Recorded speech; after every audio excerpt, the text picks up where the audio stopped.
I know that there's a lot of you guys out there who have been ghosted by your avoidant partner or your emotionally unavailable partner, and I want this video to give you some sort of relief because it is not your fault.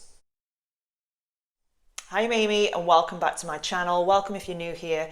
I'm a certified attachment style coach and I help anxious attachers break the cycle of avoidant and emotionally unavailable partners so that you can really thrive in independence and prevent future heartbreak. And in this video, I'm going to talk about ghosting, why avoidants do it, the effects of it on the anxious attacher, and how to really process and move through this experience so that you're not walking into it again and so that you're not personalizing this behavior. But before I start, I do have a 6-week self-study course with the exact steps I took to heal anxious attachment and become more secure. The link is in my bio for that, so you can go and check that out. But let's get into the video.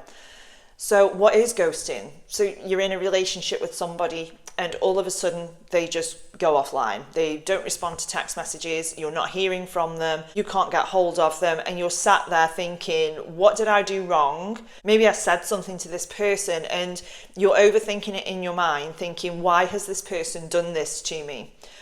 But the first thing I want you to remember, guys, is that ghosting somebody is incredibly immature. This person who has ghosted you has not matured emotionally. They are emotionally stunted. And the main reason why avoidants do this is to avoid vulnerability. So they've ghosted you because they don't want to have a difficult conversation with you. They've ghosted you because they don't want to have conflict with you and accountability. So the ghosting, you guys, it's not about you. You should not be personalizing this. And the reason why it's so upsetting for anxious attachers is because anxious attachers wouldn't do that. Anxious attachers would have the conversation with somebody. It might be messy, but because you don't do it, it makes the avoidance behavior really hard to understand. So if you imagine for a moment that you are that avoidant and you are in a relationship with somebody, it's been going well, and then there's expectation. Now, when there's expectation, this is when the avoidance starts to emotionally distance and shut down. You may have noticed this before the ghosting happened. You may have noticed some emotional distance. But when it is that there's expectation in a relationship, the avoidance subconscious programming lead them to shut down because they fear engulfment, they fear vulnerability, they fear intimacy, and they fear conflict. But this is why they can't have the conversation with you. They can't have that difficult conversation with you. So it actually feels safer to them to not contact at all. Now, are they thinking about the effect that it has on you? They probably are, but they are in that moment prioritizing their own needs. They aren't really wanting to take accountability for your needs. They don't really want to think about how they're hurting somebody else because it taps into that shame wound and it's going to make them feel worse. So to them, the easiest and safest option is to just go offline and not speak to this person. Now, does it mean that you won't see that person or speak to them again? Probably not, because avoidants do have a habit of coming back round again, and then they'll act like nothing's happened because they don't want to take accountability. Do they know the behavior is hurtful? Probably yes. Do they care? Maybe. Are they going to change their behavior? Probably not. So if you imagine you're the avoidant, and if you imagine that you've grown up in a household with caregivers who were emotionally unavailable, a lot of things were probably brushed underneath the carpet. Conflicts weren't resolved. It wasn't safe to air what your thoughts and opinions were. Conflict was not safe. So the avoidant ghosts, essentially because they have been ghosted in the past, not on the phone, but in person. So they might have had something that they were struggling with as a child, which was completely ignored or brushed under the carpet.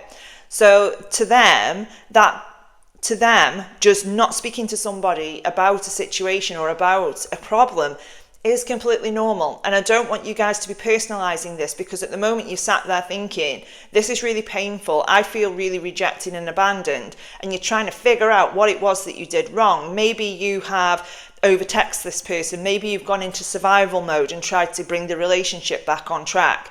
And all this, guys, do not beat yourself up about it, because we would all love to think that if somebody hurts us, we won't react. We just won't respond. But sometimes, as the anxious attacher, that doesn't seem possible. Because when this happens and your abandonment wound is triggered, your survival instincts come online. And what anxious attachers do is try to bring that person closer. They go into chasing mode. They start to work really hard.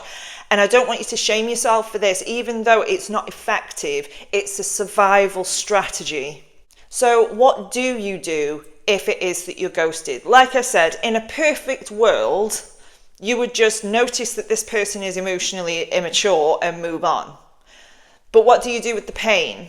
I want you to start processing that pain. I want you to start really validating your own pain without judgment. You haven't done anything wrong. You haven't said anything wrong. Unless you've been abusive to this person, there's no reason why you deserve to be ghosted.